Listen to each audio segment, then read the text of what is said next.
नमस्कार, मी तुमची सर्वांची आवडती गायिका कुमारी वाणीश्री सज्जन. आपण आलो आहोत ऐतिहासिक नगरीमध्ये सातारा इथे सज्जनगड इथे. तर त्याबद्दल आपण इथल्या पुजारी लोकांना त्यांची माहिती विचारूयात. तर काका, तुम्ही इतिहास सांगा. सांगू का? जय जय रघुवीर समर्थ योगेश्वराचे, कवी वाल्मिका सारिखा मान्य ऐसा. नमस्कार माझा सद्गुरु रामदासा. पहिल्यांदा मी पुरुषोत्तम वसुंधरा कुलकर्णी गुरुजी सज्जनगड, मी तुम्हाला सज्जनगडची माहिती सांगण्यासाठी इथं उपलब्ध आहे. पहिल्यांदा मी तुमचं सर्वांचं मनपूर्वक स्वागत करतो. या सज्जनगड किल्ल्याच्या पायथ्याला या बाजूला हे परळी नावाचं गाव आहे. परळी, या परळी गावावरून या किल्ल्याचं नाव पडलं परळीगड. हा परळीगड आदिलशहाच्या ताब्यात होता. विजापूरचा आदिलशहा त्याच्या ताब्यात होता. शिवरायांनी 1673 मध्ये या गडावर स्वारी केली आणि हा गड जिंकून घेतला आणि हा गड स्वराज्यामध्ये सामील करून घेतला. हा गड जिंकला आणि ही बातमी सांगण्यासाठी शिवाजी महाराज शिवतरगडला समर्थ गड किल्ला जिंकून घेतलेला आहे, स्वराज्यामध्ये सामील झाला आहे. आता मी पुढची मोहीम काढली, दख्खनची मोहीम. त्या मोहिमेला मला आशीर्वाद द्या. समर्थांनी त्यांना विजयी भव असा आशीर्वाद दिला आणि 18 प्रकारची शस्त्र त्यांना काढून दिली.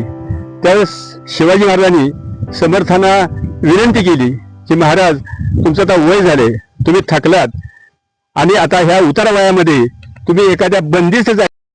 त्यांनी समर्थांनी शिवरायांना सांगितलं की तुमची दख्खनची मोहीम पूर्ण होऊ द्या.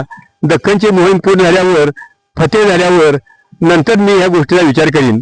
मग त्याप्रमाणे शिवाजी महाराज समर्थांचा आशीर्वाद घेऊन दख्खन मोहिमेवर निघाले.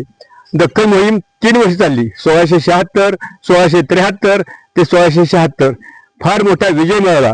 अगदी मद्रासपर्यंत, तामिळनाडूपर्यंत, तामिळनाडू, आंध्र, कर्नाटक या भागातला फार मोठा मुलूक त्यांना मिळाला आणि त्या दख्खनची स्वारी पूर्ण करून, विजय होऊन, फतेह होऊन ते पुन्हा समर्थांच्याकडे आले. आम्ही समर्थांनी त्यांना सांगितलं की तुमच्या विनंतीला मान देऊन मी परळी गडावर राहायला येतो. मग शिवाजी महाराजांनी इथल्या किल्लेदाराला एक पत्र लिहिलंय. ते पत्र आहे आपल्याकडे उपलब्ध. रामदास गोसावी किल्ल्यावरती राहायला इथे आली, त्यासनी माझा वाडा मोकळा करून दिली. म्हणजे तो आता जो वाडा आहे तिथं, तो शिवरायांचा वाडा आहे. त्या शिवरायांच्या वाड्यामध्ये समर्थांची राहायची सोय करावी असं त्या किल्लेदाराला पत्र दिलं. मग त्यांच्या पत्राप्रमाणे त्या किल्लेदाराने तो वाडा राहायला योग्य असा दुरुस्त करून त्यांना दिला. मग तिथं आतमध्ये तुम्ही पाहिला असेल, आतमध्ये एक पलंग आहे, लाकडी पलंग आहे. तो पलंग शिसवी पलंग आहे, जाड पलंग आहे. समर्थांना विश्रांतीसाठी शिवरायांनी तो पलंग दिलेला आहे. तो 6.5 फूट लांबीचा आहे आणि 4 फूट रुंदीचा आहे, असा तो पलंग आहे. त्या पलंगावर एक फोटो आहे बघा. तो फोटो समर्थांचा वास्तववादी फोटो आहे. ती तस्वीर वास्तववादी आहे. तर समर्थ आपल्या यात्रेच्या काळामध्ये तंजावरला गेलते. तामिळनाडूमध्ये तंजावर आहे.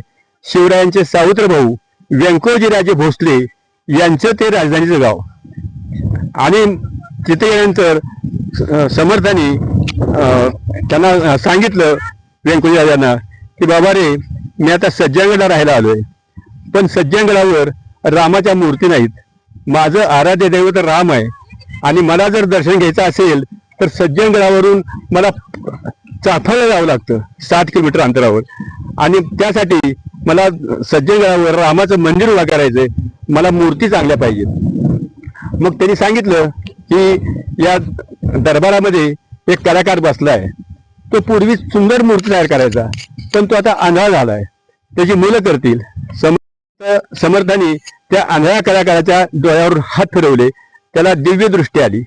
दिव्य दृष्टी आल्यावर त्यांनी सांगितलं की महाराज, आता मला दिसायला लागले, आता मी मूर्ती तयार करणार. पण त्या मूर्ती पंचधातूच्या आहेत. त्यावेळी काय एवढ्या सुविधा नव्हत्या, सगळं हाताने बनवावं लागायचं आणि म्हणून त्या मूर्ती तयार करायला 1-2 वर्ष लागणार आहेत. मूर्ती तयार झाल्या की मी गडावर घेऊन येईन. मग समर्थ म्हणले, हरकत नाही, त्या मूर्ती तयार झाल्यानंतर गडावर घेऊन या, मी त्यांचं स्वागत करीन. त्या मूर्ती ठेवण्यासाठी समर्थाने आज ओटा बांधाय, रामाचा ओटा असं ते लिहिलंय बघा त्या शेतघरामध्ये. आणि मग समर्थ सज्जनगड यायला निघाले. तत्पूर्वी समर्थांचे शिष्य होते मेरू स्वामी म्हणून. मेरू स्वामींनी समर्थांना समोर पाहून त्यांचं हुबेहूब चित्र काढले. त्या काळात फोटोग्राफी सोय नव्हती, चित्र हाताने काढायची. मग ते कलाकार होते, त्यांनी चित्र काढले समर्थांचं. मग ते जे चित्र आहे मूळ चित्र ते त्या पलंगावर ठेवलेलं आहे. मग समर्थ कसे होते तर ह्या फोटोत आहेत असे होते, असं त्या फोटोवरून आपल्याला अनुमान करता येतं. त्याच पलंगाच्या शेजारी लाकडाच्या 4 वस्तू आहेत. पहिली वस्तू आहे ते पिळ्याची कुबडे एका बाजूला मोडली. समर्थ आपल्या यात्रेच्या काळात माहूरगडला गेलते. माहूरगड कुठे आहे? नांदेड जिल्ह्यात आहे. तिथं रेणुका मातेचं ठाण आहे. तर आपल्या महाराष्ट्रामध्ये 3.5 शक्तिपीठ आहेत. पहिलं शक्तिपीठ आहे ते कोल्हापूरला दत्तात्रय महाराज भिक्षा मागतात. दुसरं शक्तिपीठ तुळजापूर, तिथं ते भोजन करतात.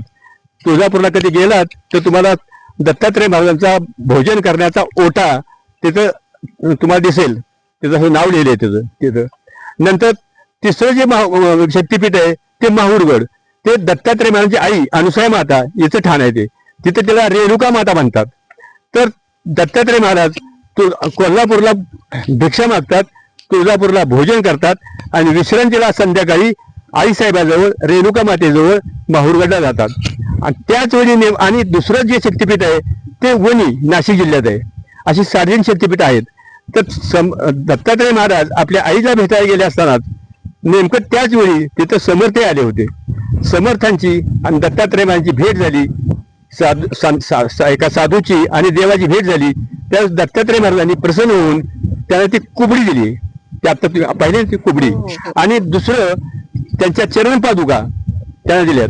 त्या चरणपादुका समाधी मंदिराच्या पाठीमागे म्हणजे समाधीच्या पाठीमागच एक मखर आहे चांदीचं, त्या मखरामध्ये त्या पादुका आताही पाहायला मिळतात. नंतर दुसरी एक उभी काठी आहे शेजारीच. ती उभी काठी समर्थ प्रवासामध्ये आपल्याबरोबर नेहमी बाळगायची. ती काठी 5.5 फूट उंचीची आहे, म्हणजे खांद्यापर्यंतची ती काठी आहे समर्थांच्या खांद्यापर्यंत. त्या काठीपेक्षा समर्थ 9 इंच तरी उंच असावेत. आपण सुद्धा आपल्या खांद्यापासून जर माप घेतलं तर आपण 9 इंचच माप भरतं. तर त्या काठीपेक्षा समर्थ 9 इंच उंच असावेत. म्हणजे ते काठीप्रमाण आहे समर्थांच्या उंचीचं. 5.5 आणि 9 6.25 फूट. समर्थांची उंची 6.25 फूट उंच होती असं ती काठी आपल्याला सांगते. त्या काठीच्या शेजारीच आणखी कुबडे, ती आतनं पोकळ आहे आणि त्यामध्ये दुधारी शस्त्र आहे. समर्थ आपल्या यात्रेच्या काळामध्ये पंजाबला गेले होते. पंजाबमध्ये गुरु गोविंद सिंग हे सध्या शीख धर्माचे दुसरे गुरु होते. त्यावेळेस मोगलांचं राज्य होतं आणि मोगल लोक आपल्या हिंदू धर्मावर किंवा भारतीय लोकांवर अत्याचार करायचे. आणि मग समर्थांची आणि गुरु गोविंद सिंगाची धार्मिक चर्चा झाली. त्यावेळेस समर्थांनी विचारलं की महाराज तुम्ही संत आहेत. आणि गुरु गोविंद सिंग मोठे रुबाबदार होते, दाढी मिशा, उंच भरपूर उंची आणि 2 तलवारी असे रुबाबदार होते. मग त्यांनी विचारलं तुम्ही संत आहेत, तुमच्या 2 हातामध्ये तलवारी का? तर गुरु गोविंद सिंग हसले आणि त्यांनी विचारलं महाराज तुमचं आराध्य दैवत कोण आहे? तर प्रभू रामचंद्र आहेत. प्रभू रामचंद्राच्या हातामध्ये शस्त्र आहेत का? आहेत. तुमचं कुलदैवत कोणतं आहे? तुळजाभवानी, तिच्या हातामध्ये शस्त्र आहेत का? आहेत. रामाचे जे गुरु आहेत शंभू महादेव, त्यांच्या हातामध्ये शस्त्र आहे का? आहे. श्रीकृष्ण हातामध्ये शस्त्र आहे का? आहे. मग आपल्या देवदेवतांच्या हातामध्ये शस्त्र आहेत, ती काही शोभे करतायत का? तर दुर्जनाचा नाश करण्याकरता आणि सज्जनाचं रक्षण करण्याकरता ती शस्त्र असतात. तशीच माझ्या हातात जे शस्त्र आहेत, हे जे उजव्या हाताचं शस्त्र आहे ते सज्जनाचं रक्षण करण्याकरता, देशाचं रक्षण करण्याकरता हे शस्त्र आहे. आणि डाव्या हाताचं शस्त्र आहे ते स्त्रियांच्या शिलाचं रक्षण करण्याकरता आहेत. अशी माझ्या हातामध्ये 2 शस्त्र आहेत. ती काही शोभे करता नाहीत, त्या कार्या करतायत. मग समर्थांनी ठरवलं की आता आपण ही शस्त्रधारी व्हायचं. मग समर्थ यात्रा काळ संपवून ज्यावेळेस महाराष्ट्रात आले त्यावेळेस शिवरायांना समजलं की की आपल्या गुरुला एका शस्त्राची गरज आहे आणि म्हणून नुकतंच त्यांनी गोव्यावर स्वारी केली होती.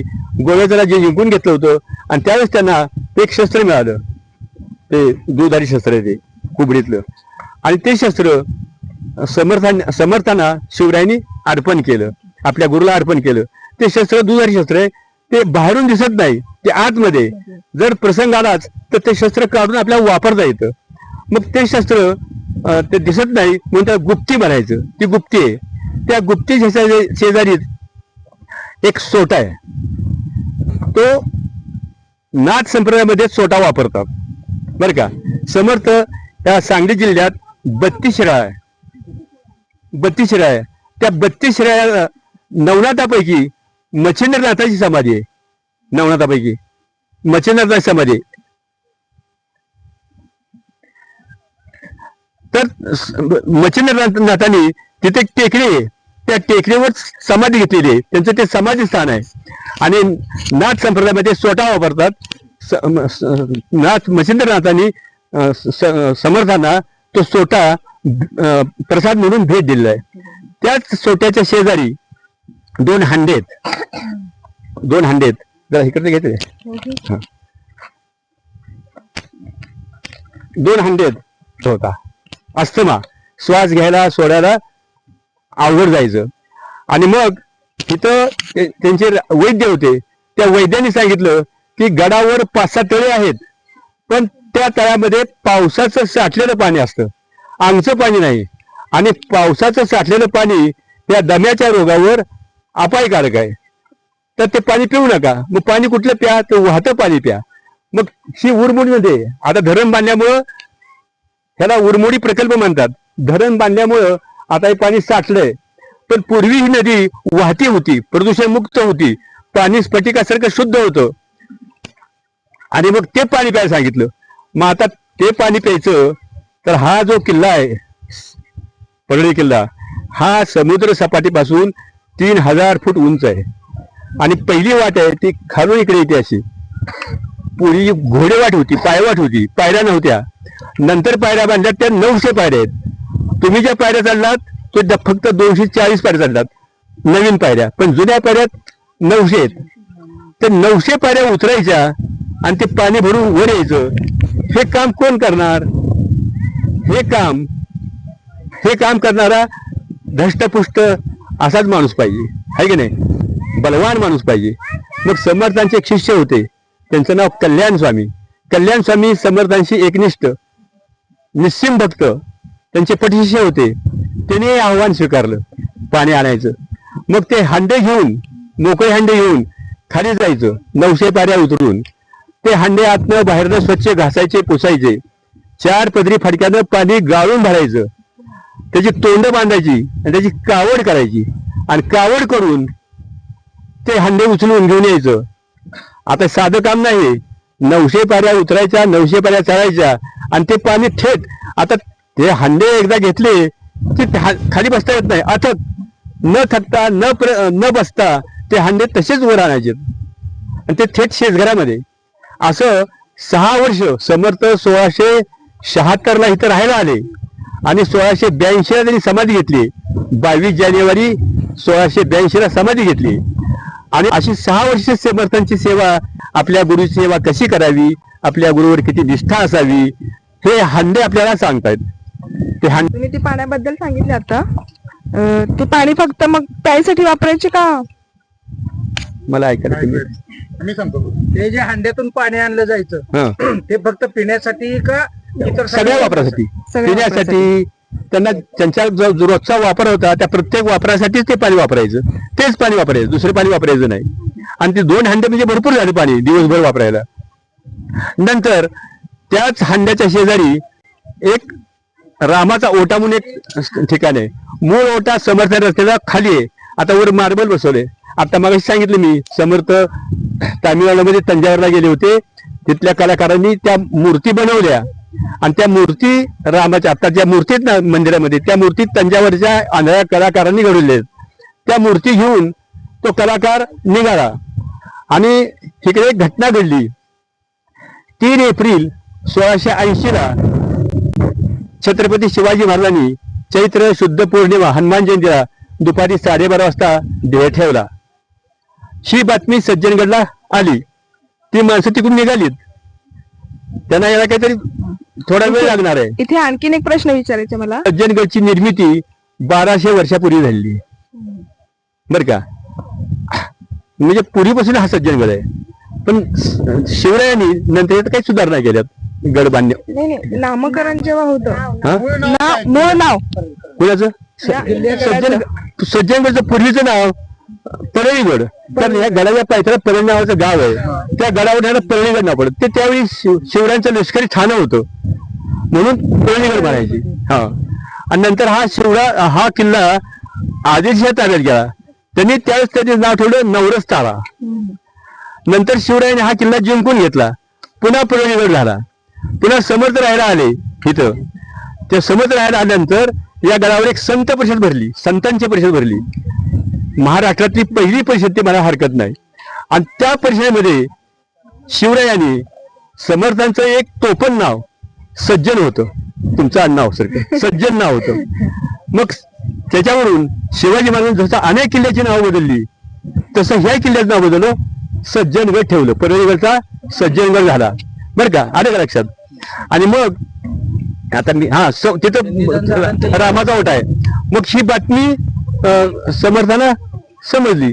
आणि मग समर्थांनी एवढे मोठे संत धीरोदात्त संत पण त्यांना एवढा मोठा धक्का बसला की ते उदास झाले. त्यांनी अन्न पाणी सोडलं. कुणाशी बोलायचे नाहीत. त्या शेतघरामध्येच स्वतःला कोंडून घ्यायचे. कुणाशी बोलायचे नाहीत. बाहेर यायचेच नाहीत. आणि त्यांनी त्याच वाक्य काढलं की आता शक्ती गेली आता युक्तीचं काय काम आहे.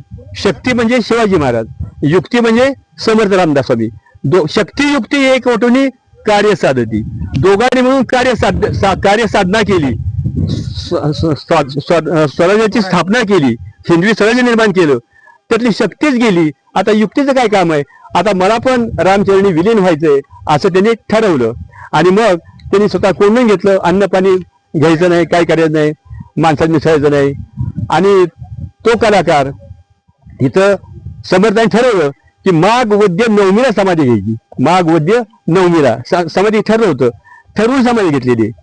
आणि तो कलाकार तिथं माघ वद्य पंचमीला आला मूर्ती घेऊन. म्हणजे समाधी घेण्यापूर्वी फक्त 5 दिवस आधी आला. आणि समर्थांची ओटा बांधलाच होता. समर्थ त्यावेळेस मात्र बाहेर आले. मूर्तीचं स्वागत केलं. वाजत गाजत मूर्ती आणल्या आणि त्या मठामध्ये स्थापन केल्या त्या ओट्यावर. आणि पुन्हा समर्थांनी स्वतः कोंडून घेतलं. आणि त्या 5 दिवसामध्ये समर्थांनी मनोभावे त्या मूर्तीची पूजा अर्चा केलेली आहे. मनोभावे. आणि जगाच्या कल्याणाकरता प्रभू रामचंद्राकडे प्रार्थना केली. विनंती केलेली आहे. आणि माघ वद्य नवमीला समर्थ मंचकावरून खाली उतरले. खाली पद्मासन घातलं आणि योग समाधी घेतली. समर्थांनी योग समाधी घेतली. योग समाधी फार थोड्या संतांनी घेतलेली आहे. आणि मग त्यांचे पंचप्राण मस्तकातून बाहेर पडले आणि रामाच्या मूर्तीमध्ये विलीन झाले. रामाच्या हृदयामध्ये विलीन झाले. आता सुद्धा आम्ही लोक रामदास आम्ही लोक आहेत ते आम्ही आता समजतो की समर्थांच्या रामाच्या मूर्तीमध्ये समर्थांचे प्राण आहेत. आत्ता सुद्धा म्हणजे राम आणि समर्थ एकच आहेत. तिथं आपण दर्शन घेताना रामाचं दर्शन घेतो आणि समर्थांचं घेतो. अशा त्या दिव्य मूर्ती आहेत आद्या करण्यात घडलेल्या. आणि मग समर्थांना आत्ता जिथं समाधी आहे तिथे पूर्वी मोठा खड्डा होता. मग शिष्य म्हणायचे तो खड्डा बुजवा. काय कामाचा आहे खड्डा. मग समर्थ म्हणजे नाही तो खड्डा माझ्या कामाचा आहे. तो खड्डा माझ्या कामाचा आहे बुजवू नका. आणि समर्थांनी शेवटची इच्छा व्यक्त केली माझ्या देहाला अग्नी या खड्ड्यात द्यायचा. मग समर्थांचे एक मानसपुत्र होते उद्धव गोसावी म्हणून. उद्धव ते समर्थांचे मानसपुत्र. समर्थांचा अग्नी त्यांनी दिला. ही बातमी रायगडला गेली. त्यावेळेस रायगडावर छत्रपती संभाजी महाराज होते. छत्रपती संभाजी महाराजांनी बातमी समजली. पण पहिल्या दिवशी ते काही येऊ शकले नाहीत अग्नी द्यायला. मग तिसऱ्या दिवशी आले. तिसऱ्या दिवशी काय असतं अस्थी आपण गोळा करतो आहे की नाही. अस्थी गोळा करायच्या कामात निमित्तानं ते इथं आले. त्यांच्याबरोबर त्यांचे काही कारभारी होते. काही सैन्य होतं. सगळे माणसे ते आले. आणि मग उद्धव स्वामींनी अस्थी गोळा केल्या. भूमी शुद्ध केली. आणि अचानक प्रकार घडला की जमिनीतून खालून आपोआप गड गड आवाज करीत की आत्ताची तुम्ही समाज बघताय ती समाधी आपोआप वर आली तिसऱ्या दिवशी. तर ती कुणी गड्या गावंड्यांनी बांधलेली नाही, आपोआप वर आली. म्हणून तुला म्हणायचं स्वयंभू समाधी आहे ती समाधी वर आली. छत्रपती संभाजी महाराजांनी हे आश्चर्य पाहिलं आणि तिथल्या किल्लेदाराला त्यांनी आज्ञा केली की समर्थांची पहिली पुण्यतिथी इथं साजरी झाली पाहिजे आणि त्यासाठी तिथे एक सुंदर देवालय उभा करा. मग हे जे मंदिर आहे ते छत्रपती संभाजी राजाच्या आज्ञेवरून बांधलं गेलंय. मग खाली असं समाधीवर मंदिर बांधलं आणि त्या मंदिरावर रामरायासाठी सिंहासन बांधले, ओटा बांधला, रामाचा ओटा बांधलाय. आणि मग तिथले राम आणले आणि विधीपूर्वक तिथं स्थापन केली, मंदिरामध्ये स्थापन केली. समाधी खाली आहेत. समाधी इथे आहे, त्याच्या बाजूला आणखीन एक समाधी आहे, ती कुणाची आहे? दुसरी समाधी कुणाची आहे? दुसरी समाधी आहे ती कुणाची आहे? नाही, एकच समाधी. एकच आहे का? मग मला असं ऐकण्यात आलं की दोन आहेत म्हणून. नाही, चुकीचं ऐकलं तुम्ही आणि चुकीची माहिती मिळाली. एकच समाधी. आणि मग संभाजी महाराजांनी आज्ञेप्रमाणे संभाजी महाराज आज्ञेप्रमाणे त्या किल्लेदारांनी ते मंदिर बांधलं. अवघ्या 8 महिन्यात बांधलं आणि समर्थांची पहिली पुण्यतिथी त्या मंदिरामध्येच साजरी झाली. आता त्यापूर्वी काय झालं होतं, कल्याण स्वामी हे समर्थांचे पटशिष्य आहे की नाही. मग कल्याण आणि समर्थ वेगळे नाहीतच, दोघं एकरूप आहेत. मग समर्थांनी काय विचार केला, जर मी समाधी घेतली तर हाही समाधी घ्यायला कमी करणार नाही.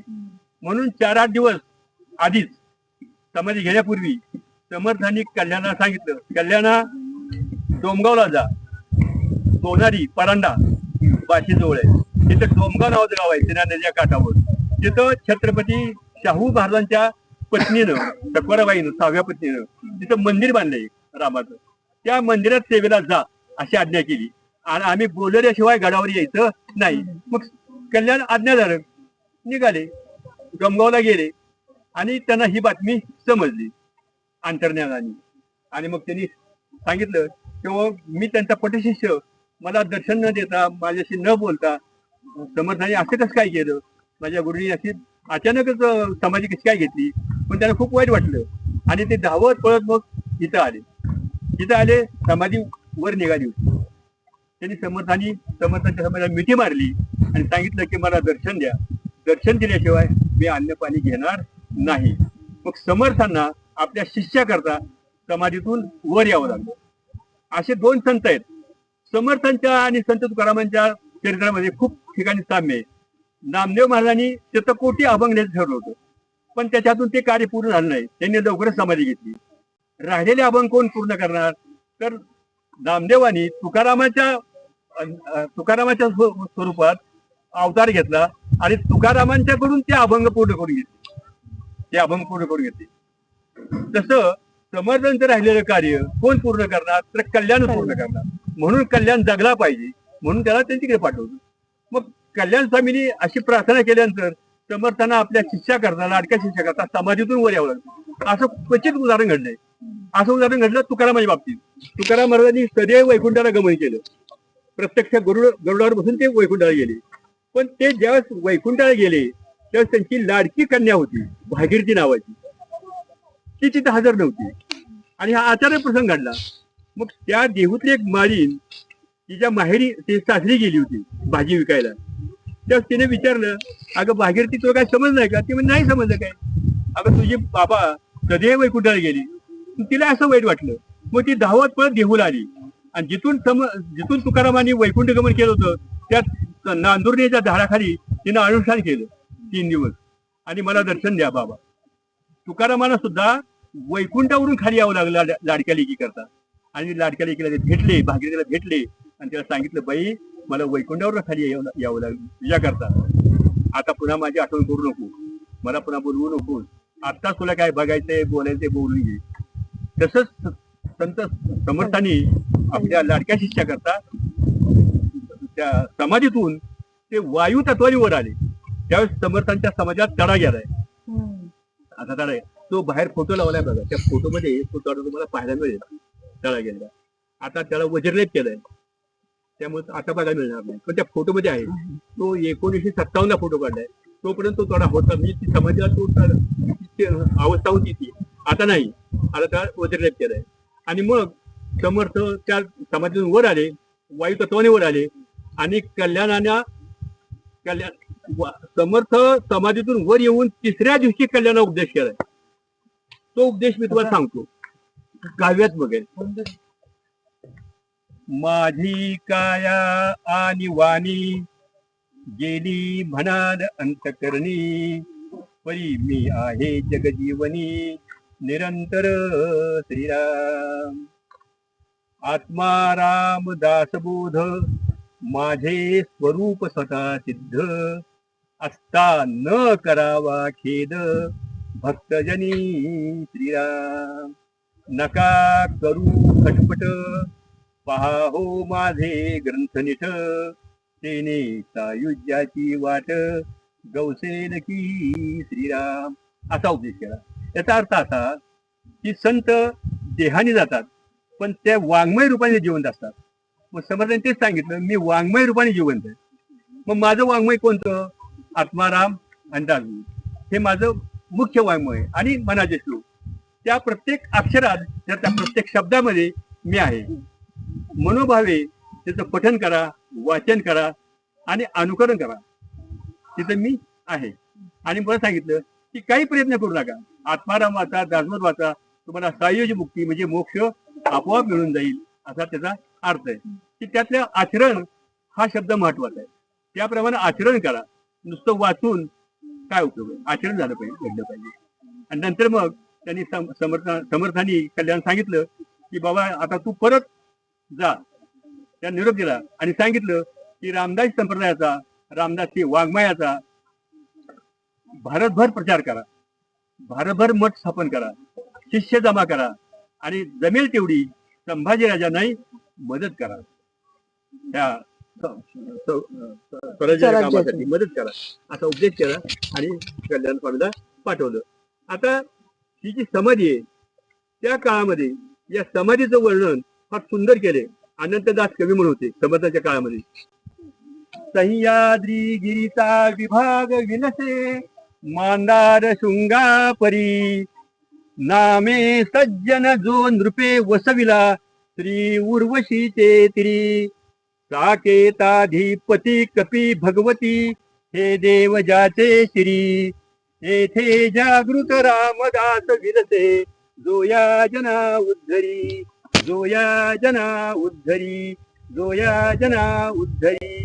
याचा अर्थ असा, ह्या सह्याद्रीच्या डोंगर रांगा आहेत. या डोंगर रांगेमध्ये 7 शिखर आहेत. शृंग म्हणजे शिखर, 7 शिखर. 7 शिखराच्या मध्ये बसलं ते सातारा. साताऱ्याचं पूर्वीचं नाव सप्ततारा, अपभ्रंश झाला सातारा पडलं, तो सातारा. आणि ही उर्वशी नदी देवाच्या दरबारात, इंद्राच्या दरबारात नर्तिका होत्या, त्यात एक उर्वशी होती.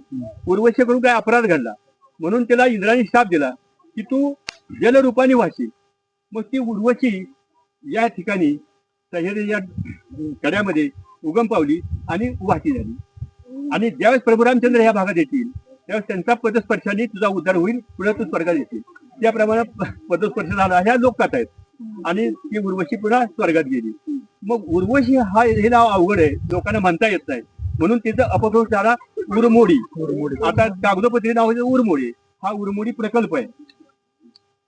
30-40 गावाला पाणी पुरवतो शेतीला आणि प्यायला, असा मोठा प्रकल्प आहे. त्यातलं पाणी मी आल्यापासून, आता मी 20 वर्ष आहे, मी आल्यापासून बघतोय इथलं पाणी कधी कमीच झालं नाही. नेहमी पाणी तुडून भरलं असतं. अशा प्रकारे समर्थांनी, शिवरायांनी त्या उर्वशी नदीच्या काठावर समर्थांची वस्ती केली आणि सज्जनगड किल्ला वसवला, असा ह्या काव्याचा अर्थ आहे. आता इथं अशा अनेक घटना घडलेल्या आहेत. हे समोर जे तुम्ही मंदिर पाहताय, तिकडे मंदिर आहे, तिकडे फोटो घ्या त्या मंदिराचा. त्याला म्हणतात धाब्याचा मारुती. काय म्हणतात? धाब्याचा मारुती. समर्थ इथं राहायला आले त्यावेळेस तिकडे सगळा उजाड भाग होता आणि आत्ताही भाग उजाडच आहे. आता इथं वस्ती नाही. हे रणमंडल होतं. तिथं आली वर मी त्याच्यावर खूप खवळलो. आणि मग समर्थाला वाटलं की हे धोक्यात आहे, तिथून शत्रू सहज वर येऊ शकतो. मग इथं आपण आता इथं थोडं हे बांधलं पाहिजे, बुरुज बांधला पाहिजे.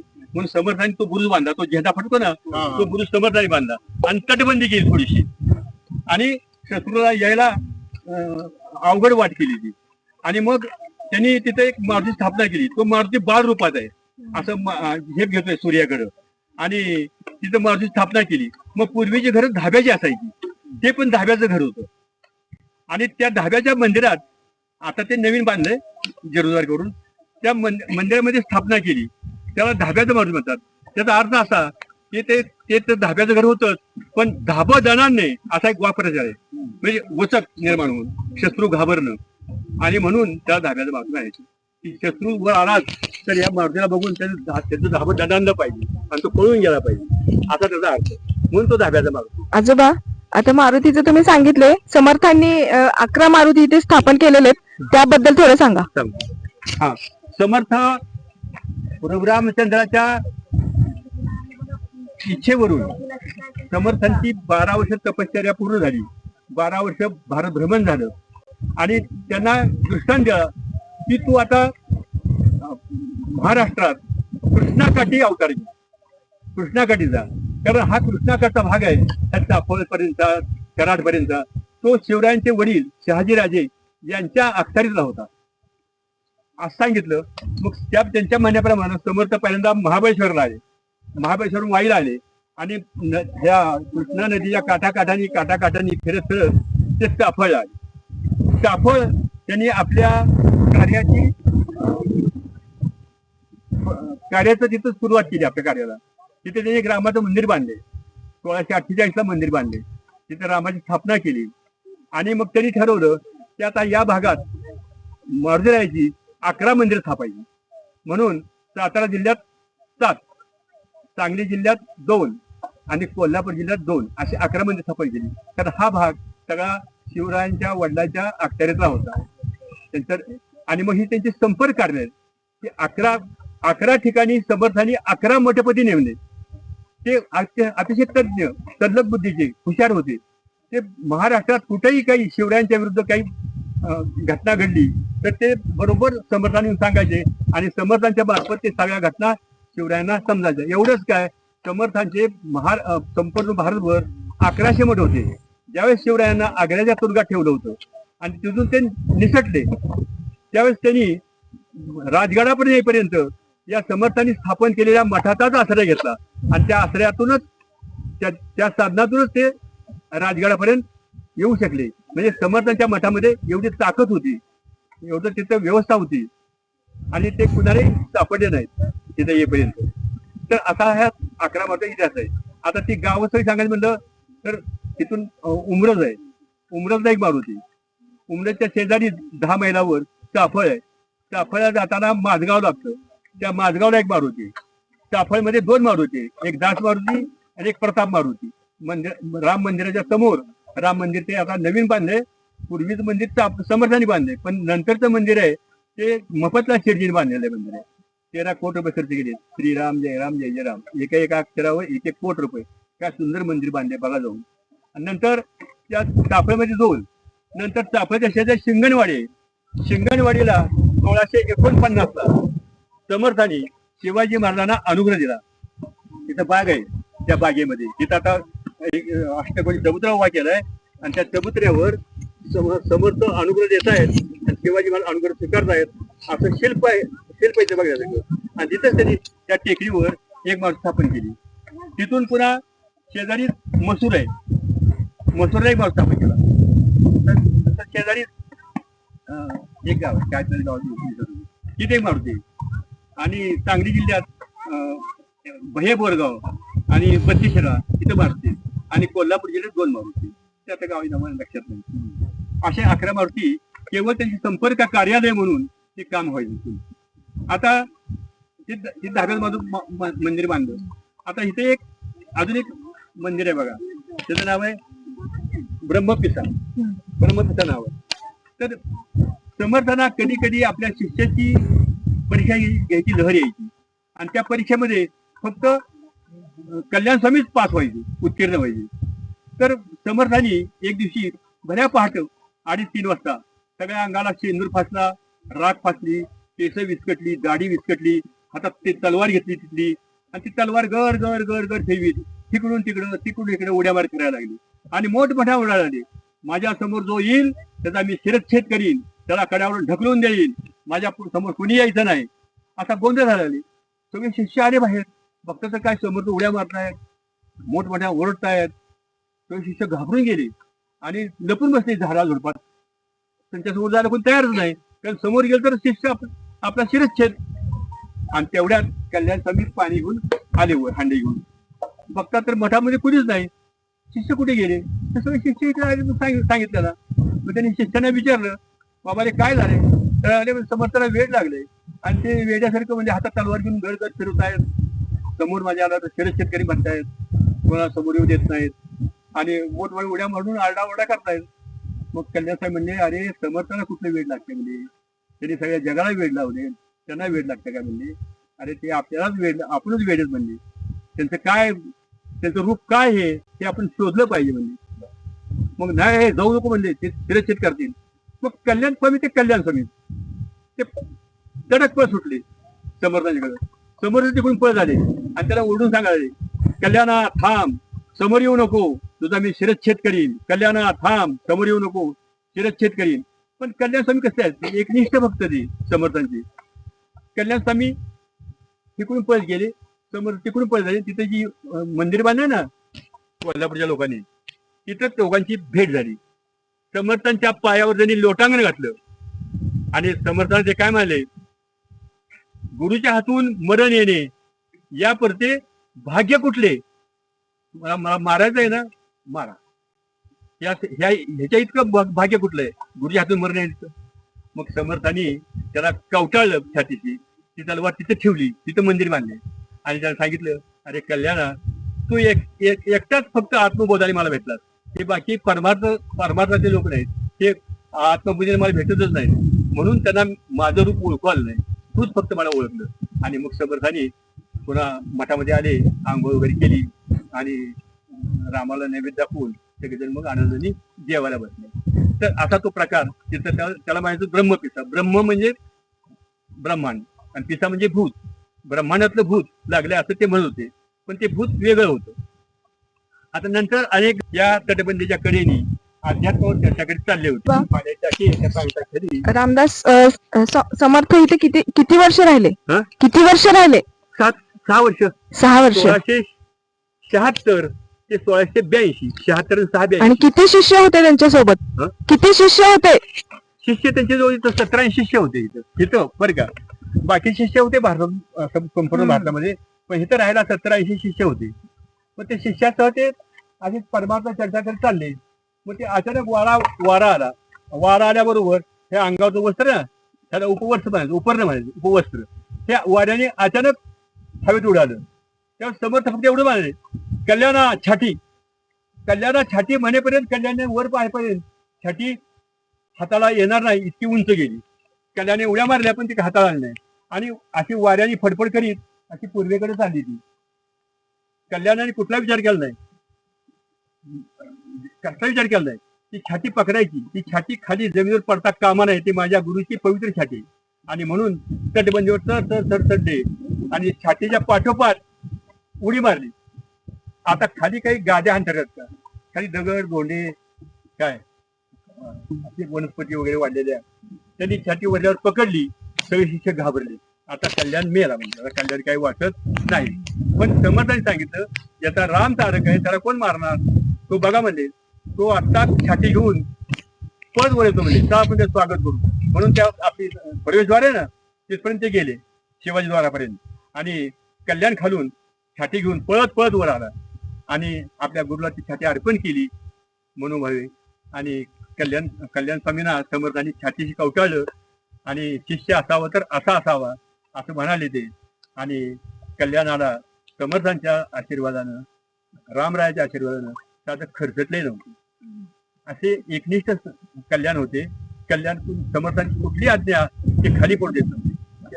म्हणून तिथे आता स्मारक उभा केले, कल्याण छाती स्मारक. आणि जिथं उडी पडली तिथं एक मंदिर बांधले, तिथं कल्याण स्वामीची मूर्ती स्थापन केली.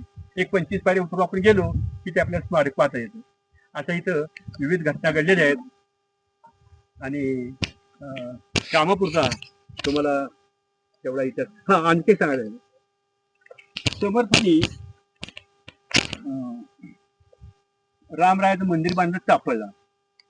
मंदिर बांधून पूर्ण झालं, पण शिष्य म्हणायचे ज्याच्याकरता मंदिर बांधलं त्याच्याकरता त्याची मूर्ती नाही, तर मूर्ती आणा.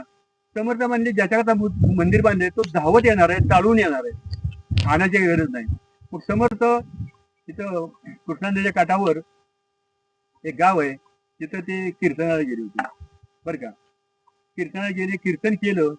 अंगापूर, त्या गावाचं नाव अंगापूर. अंगापूरला पूर्वीपासून हजारो वर्षापासून तिथं गणपतीचं एक मंदिर आहे आणि मारुतीचं एक मंदिर आहे आणि अंगाई देवीचं म्हणजे जगदंबेचं मंदिर आहे. ती 3 मंदिर होती. अजून एक मंदिर आहेत, मोकळीच आहेत. मग त्या काळच्या लोकांनी त्या सगळ्या मूर्ती, रामाची मूर्ती आणि ते जगदंबेची मूर्ती, त्याला कुठल्या डोह आहे, त्याला काळडोह म्हणतात, त्या काळडोहात लपवून ठेवल्या होत्या. समर्थाने माहित नव्हतं हे. पण सकाळी तिथे आंघोळीला गेले पाठ. त्यांच्याबरोबर एक कृष्णाजी पण गोखी नाव शिष्य होते. ते दोघ जण आंघोळीला त्यात उतरले आणि त्या आंघोळी केल्या. आतनं आवाज आला, मी खाली आहे मला वर काढ, मी खाली आहे मला वर काढ. असा आवाज आल्यावर समर्थ म्हणजे गोकील तुम्ही वर थांबा म्हणले, मी खाली जाऊन शोध घेतो म्हणजे काय कुठून आवाज आला काय. समर्थांना जलनीती प्राप्त होती, ते पाण्यात किती वेळ राहू शकायचे. त्याप्रमाणे त्यांनी पाण्यात बुडी घेतली आणि खाली शोध घेतला तर त्यांना 2 मूर्ती सापडली. एक आहे अंगाची मूर्ती आणि एक रामाची मूर्ती चाफळ स्थापन केली होती. अशा 2 मूर्ती घेऊन समर्थ वर आले. त्या मूर्ती तिथे झाड आहे वाडाचं, त्या झाडाखाली त्या मूर्ती ठेवल्या. अंग पुसलं, कपडे बदलले. तोपर्यंत तिथल्या गुराख्याच्या मुलांनी पाहिलं हे दृश्य आणि गावात जाऊन सांगितलं एक गोसावी आलाय आणि तो आपल्या मूर्ती घेऊन चाललाय. सगळं गावच्या गावाला उठलं. पाटील आले, गावातले मुख्य लोक आले आणि त्यांनी हरकत घेतली. ते म्हणले महाराज तुम्ही मूर्ती वर काढल्या ते फार चांगले केलं म्हणले. पूर्वी मुस्लिमांचं संकट होतं, ते मूर्ती तोडायचे म्हणून आमच्या पूर्वजांनी त्या मूर्तीचे लपून ठेवल्या होत्या. तुम्ही वर काढल्या चांगलं काम केलं. आता ज्या त्या ठिकाणी आम्ही त्या मूर्ती स्थापन करतो, तुम्ही जा. समर्थ म्हणजे काय हरकत नाही, तुमचा आणि माझा देव एकच आहे. म्हणजे तुमचा राम आणि माझा राम काही वेगळा नाही, तुमची जगदंबा आणि माझी एकदम वेगळी आहे, स्थापन करा. आणि समर्थ चाफळ यायला निघाले. मध्ये तरेगाव नावाचं गाव आहे. अंगापूरच्या आणि चाफळच्या मध्ये तरेगाव आहे. तरेगावला एक मोठं झाड आहे आंब्याचं, त्या झाडाखाली ते विश्रांतीला थांबले. या गावच्या लोकांनी 50 लोकांनी सकाळपासून दुपारपर्यंत त्या मूर्ती हलवायचा प्रयत्न केला. त्या मूर्ती एक कुचबरी हल्ल्या नाहीत, रेसबरी हल्ल्या नाहीत. मग त्यांना वाटलं की हा जो गोसावी असामान्य गोसावी, साधा गोसावी नाही, दैवी पुरुष आहे आणि त्याचा आपण अपराध केला. आता जर ह्या मूर्तीत आपण नाही हलवल्या तर उन्हाळा, पावसाळा, हिवाळा त्या मूर्तीला त्रास होईल, त्या मूर्ती खराब होतील आणि गुरं बिरं त्यांना नास्ती करतील. तर मग आता काय करायचं. तर चला म्हणजे आपण त्यांना शरण जाऊ आणि त्या मूर्ती त्यांनाच घ्यायला सांगू. पण त्याप्रमाणे ती सगळी लोक त्या तरेगावपर्यंत आले. समर्थाने ओळखलं हे सैन्य का आलंय ते. समर्थाने त्यांचं स्वागत केलं, या या या का आलं काय. अहो म्हणले महाराज आमच्या चुकलं म्हणले. सगळ्यांनी दंडवत घातले आणि त्या मूर्ती तुमच्याच मूर्ती आहेत, तुम्हाला जिथं पाहिजे तिथं नेऊन त्या मूर्ती स्थापन करा, आमची काही हरकत नाही. मग समर्थांनी बोकिलाने सांगितलं, जावा बोकील म्हणले. कृष्णा पण बोकील होते, त्याला म्हणले जावा त्या मूर्ती घेऊन या. मग बोकील गेले, त्यांच्या मागे गावच्या गाव लोटलं. बोकिलांनी उजव्या हाताने मूर्ती उचलली, दोरीत टाकली, डाव्या हाताने मूर्ती उचलली, दोरीत टाकली आणि त्या दोन्ही मूर्ती घेऊन ते निघाले. त्यांच्या मागे ही लोक आली. मग ते समर्थापाशी आले, समर्थांपाशी त्या मूर्ती दिल्या आणि मग ह्या लोकांनी सांगितलं आता हे तुम्ही मूर्ती काय करणार. बाबा रे मी आता चाफळा रामाचं मंदिर बांधलंय, तिथं रामाची मूर्ती नाही, तिथे ह्या मूर्ती मी स्थापन करणार. मग म्हणजे चला आम्ही पण येतो. मग काही लोक आले. मग समर्थांनी सांगितलं तुम्ही आलात, तुमचं कौतुक आहे, तुमचा गौरव करतो मी आता. मग त्यांनी सांगितलं की आमचा गौरव तुम्ही करणार केलाच आहे, परंतु आता आम्हाला काहीतरी मान द्या. ह्या मूर्ती आमच्या गावच्या आहेत, आम्हाला काहीतरी मान द्या. मग समर्थांनी सांगितलं चाफळचा रामजन्मीचा उत्सव तुमच्या काठ्या आल्याशिवाय सुरू होणार नाही. कसा त्या काठ्या म्हणायचं, काठ्या असतात त्या आल्याशिवाय, मानाच्या काठ्या असतात त्या आल्याशिवाय इथला उत्सव चालू होणार नाही. अजूनही ती पद्धत आहे. अंगापूरच्या काठ्या आल्याशिवाय रामाचा उत्सव चालू होत नाही. महिनाभर उत्सव असतो चाफळला आणि त्याप्रमाणे त्यांना रवाना केलं आणि त्या मूर्तीची स्थापना चैत्र शुद्ध प्रतिपदा तिथं रामाच्या मूर्ती स्थापन केल्या आणि अंगाईची मूर्ती तशी राहिली होती. मग ती अंगाईची मूर्ती ज्यावेळेस शिवरायाने अनुग्रह दिला 1649ला वैशाख शुद्ध नवमी सीतानवमीला अनुग्रह दिला आणि अनुग्रह दिल्यानंतर समर्थांचं 1648 पासून या गडावर जाणं येणं होतं. त्यांचा आवडता गड होता. त्या मूर्तीने इथं स्थापन केलं 1648-49ला. त्यावेळेस तिथं आदिलशहाचं राज्य होतं. आदिलशहाची सुद्धा हिंमत झाली नाही की समर्थांना अडवायची, मंदिर बांधून द्यायची किंवा त्या मंदिराला दगाफटका करायची हिंमत झाली नाही. म्हणजे इतका त्यांचा नैतिक वचक होता समर्थांचा.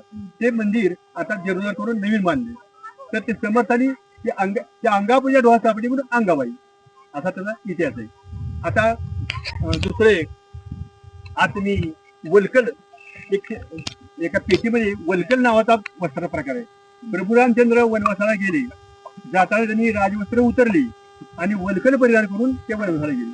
झाडाच्या तंतूपासून बनवलेले हलकं वस्त्र असं वस्त्र परिधान करून ते वनवासाला गेले. लंकेवर विजय मिळवला, रावणाचा वध केला आणि लंकेचं राज्य कुणाला दिलं? बिभीषणाला दिलं, त्याच्या भावाला, धाकट्या भावाला. बिभीषण हा सप्त चिरंजीवापैकी एक आहे.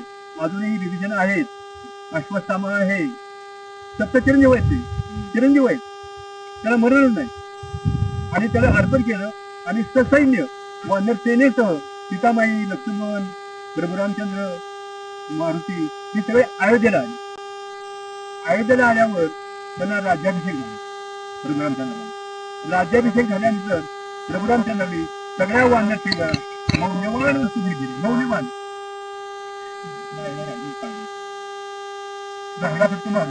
मारुती अयोध्येमध्ये एका जागेमध्ये शांत प्रभू रामचंद्रांचं ध्यान केलं. सीतामाईने रामदेवीने विचारले, सगळ्यांना दिली दिसते पण माझा मागे राहील, त्याला पाहिजे. ते म्हणले त्याला काय बाबतीत देते, तू मागणार आहे नाही आणि आपण कुठेतरी घेणार आहे. तो विरोध काय म्हणले, ती कसं बाबतीत काय आपल्याला, तू मागणार नाही म्हणजे पण लोक आग्रह असतो त्याला काहीतरी गेलं पाहिजे. काय पाहिजे सीताबाई गेल्या लागेल, त्याला सावध केलं आणि तुला काय भेट द्यायची, सगळ्या भेट एकटा राहिला. सीताबाई मला काय भेट नको, मी छाती भरून जगाला दाखवले सगळ्या न्यायमध्ये माझ्या राम आहे, लक्ष्मण आहे, सीताबाई आहे. त्यापेक्षा मौलिक भेट दिली होती ती तेवढी मोठी मौलिक गेली. माझं ते काय भेट नाही म्हणजे काहीतरी सगळे मागितले स्वतः नाही सांगितलं मी माझा मिळणार का किमान आहे, किमान आहे, शक्तिमान आहे, काय मागणार ते रामराणी ओळखलं. रघुरामचंद्रांनी जन्माचा जंत्र वापरली ती मला रघुरामचंद्रांनी अयोध्येच्या राज्य महिला दिली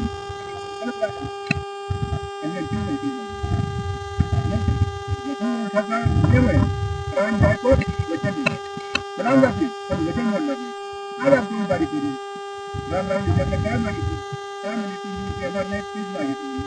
आणि मागितलं काय तुला मागितलं तर काय नाही, तुम्ही माझ्या अंगांगी तुम्ही वचन मला पाळलंच पाहिजे.